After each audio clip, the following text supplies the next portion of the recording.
বললেন আমি যখন ঘর থেকে বেরোই আমার বাড়ির সামনে বিশাল এক নদী পড়ে যায়, আর এই নদী পেরোতে আমার নৌকা ব্যবহার করতে হয়। আজকে এসে দেখি নৌকাও নাই, মাঝিও নাই, কিচ্ছু নাই, কিভাবে পার হবো? হঠাৎ দেখলাম নদীর পাশে বিশাল বড় গাছ, গাছটা হঠাৎ এমনি এমনি দুই টুকরা হয়ে গেল।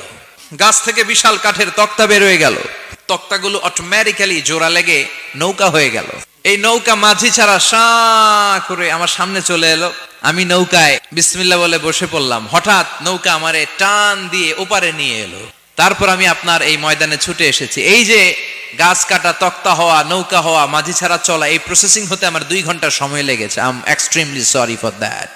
নাস্তিক নেতা বলে তোকে ইমাম গাঞ্জা খাইছে, তোদের ইমাম মজনুন জুন্না আলাই, মাথার তার সিরা নিয়ে যা। ইমাম আবু হানিফা বললেন ময়দানে আমারে গালি দিলেন কেন? নাস্তিক বলে কেমন কথা আপনি বলেন? কোন মানুষ ছাড়া, করাত ছাড়া বিশাল বড় বড় গাছ কাটা যায় নাকি? মিস্ত্রি ছাড়া তক্তা বানানো যায় নাকি? মিস্ত্রি ছাড়া তক্তা জোড়া লাগে এমনি এমনি নৌকা হয় নাকি?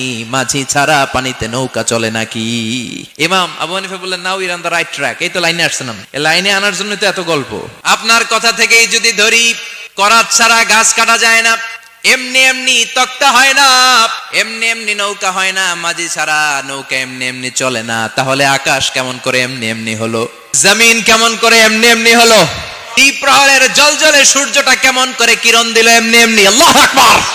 কেমন করে নবমণ্ডল ভূমণ্ডল সৃষ্টি হলো? কেমন করে দিন শেষে রাত্রি আসে, রাত্রি শেষে দিন আসে? ওইটা যদি এমনি এমনি না হয়, মহাবিশ্বের এই সুন্দর বসুন্ধরার সবকিছু কেমন করে এমনি এমনি হয়? নাস্তিক কয় হায় হায়, আসলেই তো আমি একটা উল্লুক্কা পাঠা, আসলেই তো আমি হাদারাম, এইভাবে তো ভেবে দেখি নাই, আসলে তো এগুলো এমনি এমনি হয় না।